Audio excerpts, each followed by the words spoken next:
Cineplex buys into the future of esports, forming competitive video game league. The operator of Canada's largest chain of movie theaters moving further into the world of competitive electronic gaming, announcing some $50 million in investment. Wow, that's which actually means a that lot. their investment, a little part of it into acquiring assets for World Gaming. That, as many of you probably know, it's a platform for tournaments and all that stuff. Is that the World of Tanks people? I'm not quite sure. I think yes. I think they're the people that do World Tanks, World of Warships, World of Airplanes, and all the World of something. Minus Warcraft. Minus Warcraft, of course. As well, if I'm not wrong, they are also purchasing their first esports team. Based on League of Legends. I'm not actually 100% mistaken. That's really cool, though. Yeah, it's kind of nice to see that that people are already starting to branch into the entertainment of esports. They're starting to notice that, hey, there's a lot of people that like to watch this. There's money in it. Yeah. Which means that it only means that it's going to get better. Yeah, I mean, what the best example that could happen out of this is that Cineplex is going to start hosting events for World Championships. You're going to be able to go to your Cineplex in the corner of your house to watch, I don't know, the Worlds for League of Legends. Yeah, Right. In the big screen. Yeah, actually, we're having a party for League of Legends for Worlds, which is going to be displayed here for the first time, I think, in the Rialto Theater, which is kind of cool. That's pretty cool. You know, then when a big movie company decides to throw money at something, that they have faith in that it's gonna bring money. I don't know. It's nice to see They also that. threw a lot of money at 3D. True, but Very true. It's still being used, but in very less. No, I think that this is actually probably a really smart move for them. Like, esports have been getting a lot of popularity, especially if they just bought like a league team. League has been like the biggest esports game for a while now, and also probably the one that has pushed like the most for like actually totally legitimizing esports as a thing.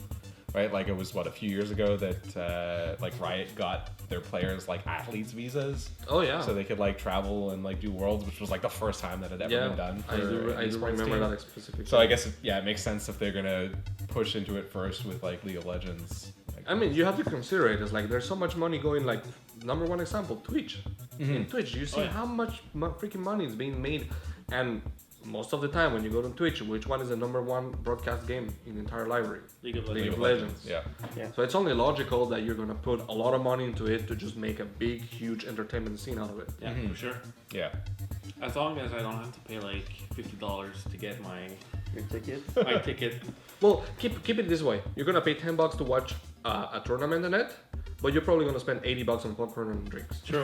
Yeah, that's probably how. Well, in my case, I'm Typical only gonna pay because Cineplex. I don't watch esports, but I find it really interesting that people will have the option to go see it on like a huge ass screen. I mean, it's one of the best ways to do it, right? Yeah, for sure. Totally. Well, this is really good for the market as well. Another perspective, because you have now the entire market that everybody is watching all this stuff from home, which was a potential gain in funds had they targeted that audience. But there was no service where you had to pay online, kind of like a Blizzard e-tickets, right? Like where you can actually view BlizzCon from home. Yeah. Yeah, no, League, Did it League have has always anything- been totally free. Dota is like it's free to watch, but a lot of people buy the compendium thing. Okay. That, like you can like earn rewards and stuff. But yeah, I think mostly they're going towards free. Even Blizzard, I think, probably doesn't charge people to watch like their Heroes of the Storm tournaments and stuff. But No, because they're most of them are broadcast on Twitch. I've been watching them the entire weekend.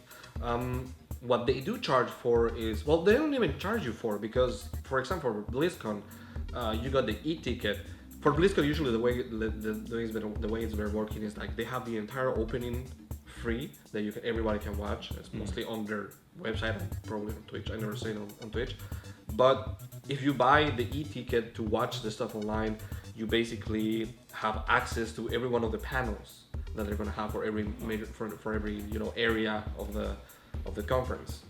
Not only do you get the ticket, but you also get a ton of goodies. Yeah, you get the from it. merchandise as well, like for your different games and the Basically for every game. Yeah. Which is kind of the best thing that I ever seen in being So done they in the game. they could maybe do that for Cineplex for special events. They can those who bought the special tickets, they give can out like exclusive skins. and Yeah. stuff like that. I mean, it doesn't cost the company much to do one of those things. You can, if you're gonna charge me $30 to watch a I would watch a hope that tournament. it wouldn't be that much. I would hope that it would just be like at least regular movie ticket price. It's probably gonna be a regular. It's movie. probably gonna Yeah, well, yeah. if it's a big company, probably yes. Like if when it's something that is more done by small communities like the one from here, it's probably gonna be $30. Like for watching Worlds in the Rialto together, it's gonna be $30.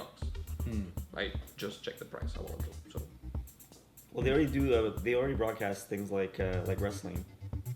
Yeah, it's true. So they do events like that anyway, wrestling so- pay-per-views and stuff. And Yeah. stuff. So any pay-per-view event, UFC, that they display, how much are the tickets usually for that? Is it regular price? I'm not sure, but that's the funny thing is like because you're not paying to see the thing, you're paying for the location, for the place, for the ambience. Yeah. Right. Because, hey guys, we can just go to my place and watch the Worlds in my 65-inch TV. True, but then you're only like so many people. Yeah, whereas you then want to have the big roaring the- crowd. Exactly. Yes, you have the that's what crowd the excitement. effect. You feed off the crowd itself as well. Yeah. Exactly.